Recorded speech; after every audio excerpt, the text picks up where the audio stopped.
আসসালামু আলাইকুম। আজকের ভিডিওতে আমরা দেখব কিভাবে আমরা একটা EC2 ইনস্ট্যান্স রিসাইজ করতে পারি।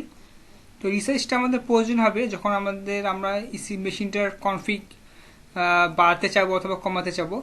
যেমন আমার যদি একটা 8 জিবির মেশিন থাকে, তো আমি যদি সেটাকে 16 জিবি করতে চাই, অথবা যদি 16 জিবির থাকে আমি চাই যে আমরা র্যামটা 4 জিবিতে ডিক্রিজ করবো সাইজটা, সেজন্য আমরা রিসাইজ করে ওটাকে চেঞ্জ করতে পারি। তো আমি যদি আমার একটা এক্সিস্টিং মেশিন এখন যাই, যেটা রানিং বর্তমানে, আমি দেখতে পাচ্ছি আমার টোটাল মেমোরি এখানে 8 জিবি দেখাচ্ছে। তো আমি চাচ্ছি আমার মেশিনটাকে রিসাইজ করে এটাকে 16 জিবি করতে। তো আমি একটা মেশিনের টাইপ নিয়ে আমরা একটু আগে দেখি। বর্তমানে আমার এখানে নাম আছে T2 লার্জ, যেটা আসলে ভার্চুয়াল সিপিইউ 2টা এবং আমার র্যাম হচ্ছে 8 জিবি। আমি চাচ্ছি আমি এক্সট্রা লার্জ নেব, যেটা আমার ভার্চুয়াল সিপিইউ 4টা পাবো এবং 16 জিবি র্যাম পাবো। তো এটা করার জন্য আমাদেরকে যেটা করতে হবে সেটা হচ্ছে আমাদেরকে EC2 ইনস্ট্যান্স আগে আমাদেরকে কনসোলে যেতে হবে। দেন আমার রানিং মেশিন এখানে একটা দেখতে পাচ্ছি। যে মেশিনটা আমি রিসাইজ করতে চাই ওই মেশিনটাকে আমাকে শাটডাউন দিতে হবে আগে। তো আমি মেশিনটাকে সিলেক্ট করার পরে ইনস্টল স্টেজে শাটডাউন করে দিলাম বা স্টপ করলাম আর কি।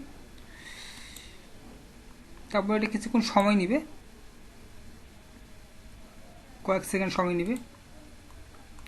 তো এখানে দেখতে পাচ্ছি স্টপিং দেখাচ্ছে আমার।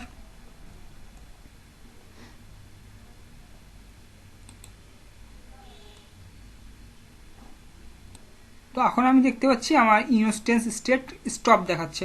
এখন আমাকে যেটা করতে হবে, মেশিনটাকে আমি সিলেক্ট করব, অ্যাকশনে যাব, দেন ইনস্ট্যান্স সেটিংয়ে যে আমরা চেঞ্জ ইনস্ট্যান্স টাইপে যে আমার টাইপটা চেঞ্জ করে দেবো। আমার যদি বেশি লাগে আমি নিলাম হচ্ছে এক্সট্রা লার্জ T2, অ্যাপ্লাই করব এবং ডান। এখন আমি যেটা করব, মেশিনটাকে আবার সিলেক্ট করে স্টার্ট করব মেশিনটা।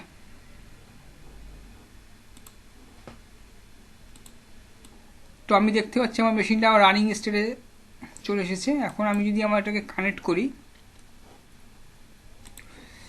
সরি একটু রিফ্রেশ দিয়ে নিই। তো আমি যদি এটাকে কানেক্ট করি RDP ক্লায়েন্ট দিয়ে,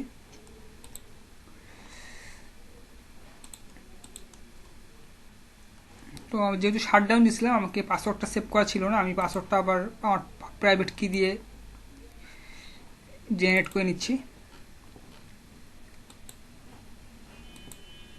তো এটা আমি কপি করে দেন আমি পেস্ট করে দিচ্ছি।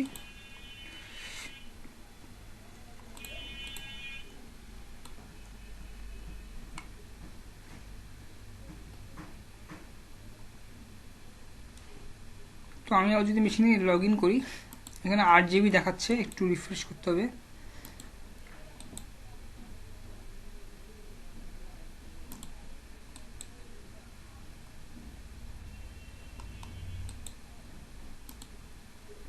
তো এখন দেখতে পাচ্ছি যে আমার মেশিনটা 16 জিবিতে কনভার্ট হয়ে গেছে। আরেকটা বিষয় সেটা হচ্ছে, যদি আমার এই মেশিনটা কোনো ক্রিটিক্যাল কাজের জন্য রাখা থাকে, ওয়েব সার্ভার হিসেবে বা অন্য কোনো বিষয় সার্ভিসের জন্য, তো যদি আমার স্ট্যাটিক আইপি না থাকে, তাহলে কিন্তু আমার পাবলিক আইপিটা শাটডাউন দেওয়ার সময় স্টপ করার সময় চেঞ্জ হয়ে যাবে। তো এদিকে আমাদেরকে খেয়াল রাখতে হবে যাতে আমার পরবর্তীতে সমস্যাটা না হয়, অথবা আমরা স্ট্যাটিক আইপি ইউজ করতে পারি এই জন্য, তাহলে আমাদের পরবর্তীতে আইপিটা চেঞ্জ হবে না। তো এই ছিল আজকের ভিডিও, ধন্যবাদ।